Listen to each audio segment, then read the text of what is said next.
I'm sitting up because I can't sleep, right? And I'm Kappa scrolling. And y'all remember that scene of Anansi on American Gods where he talking to the slaves? And he's telling the slave that's been praying for him, notice that he's praying for Anansi, his God. And Anansi basically telling them what's going to happen. He like, for 100 years, they did this. He like, for another 100 years, you still subjugated to slavery. And another 100 years after that, they still subjugating you to slavery by taking your jobs, not giving you jobs, and taking your life. Police taking your life. So then he tells the dude, what is stopping you from going up there right now and taking them Dutch people life that put you in slavery? Fear. Fear. And so the main slave that he's talking to is getting angrier and angrier. Anansi tells him, that's good. Anger is good. But guess what stops him? Another slave saying, if you go up there, they gonna kill you and take your life. So Anansi says, brother, you already dead. You might as well die for something worth dying for, which is fighting. Oh, but y'all got mad with, make it make sense. Anansi. You want help? Fine. Let me tell you a story. Once upon a time, a man got fucked.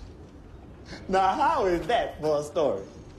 Because that's the story of black people in America. Shit, you all don't know you black yet. You think you just people. Let me be the first to tell you that you are all black. The moment these Dutch motherfuckers set foot here and decided they white, and you get to be black, and that's the nice name they call you, let me paint a picture of what's waiting for you on the shore. You arrive in America, land of opportunity, milk and honey, and guess what? You all get to be slaves, split up, sold off, and worked to death. The lucky ones get Sunday off to sleep and fuck and make more slaves and all for what? For cotton, indigo, for a fucking purple shirt. The only good news is the tobacco your grandkids are gonna farm for free is gonna give a shitload of these white motherfuckers cancer. And I ain't even started yet. 100 years later, you're fucked. 100 years after that, fucked. 100 years after you get free, you still getting fucked out of job and shot at by police. You see what I'm saying? This guy gets it. I like him. He's getting angry. Angry is good. Angry gets shit done. You shed tears for Kumbe and Nancy. And here he is telling you,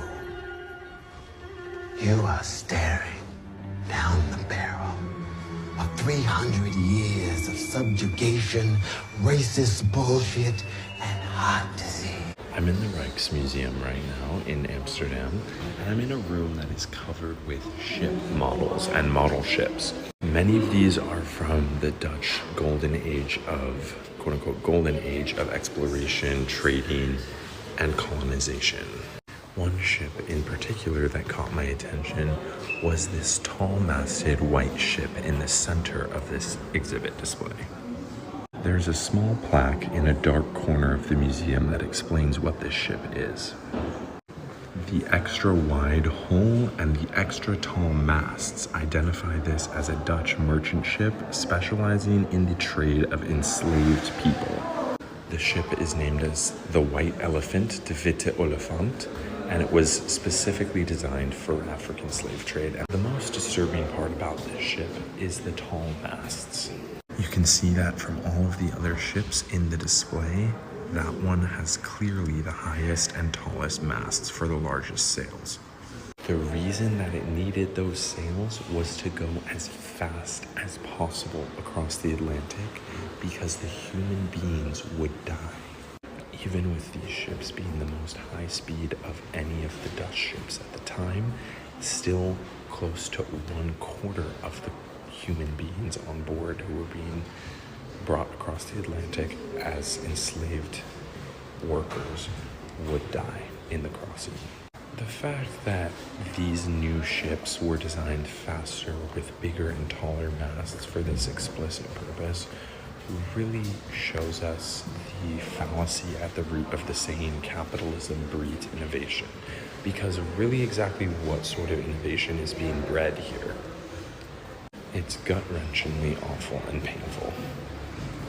Slavery was an abomination, and the Rijksmuseum needs to do a better job contextualizing and condemning this barbaric practice. Egyptians told tales of the sacred Book of Thoth, which contains the secrets of the gods and brings misery, pain, and suffering to anyone who reads it. And grants a bird's eye view to he who writes it. I am old as dirt, and I have seen things as you have. Why do you bring this rage to my doorstep? You ever notice how traveling makes your mind roll thunder? Like a train moving down the track. Except you don't know where the fuck that mind train is headed. And then all of a sudden, plop, an idea shits in your head. And you think that shit smells good. Peace is a beautiful but shitty idea. Only a goddess can adorn the sarcophagus of a god.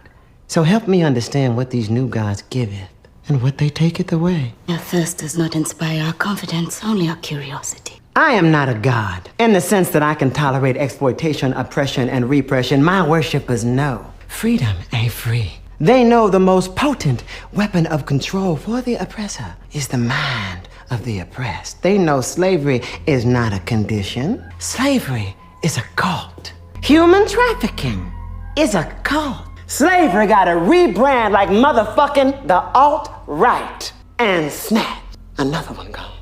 Every 30 seconds, another chocolate brown, caramel yellow, high yellow, red bone refugee girl with melanin in her skin gets snatched. Every 30 seconds.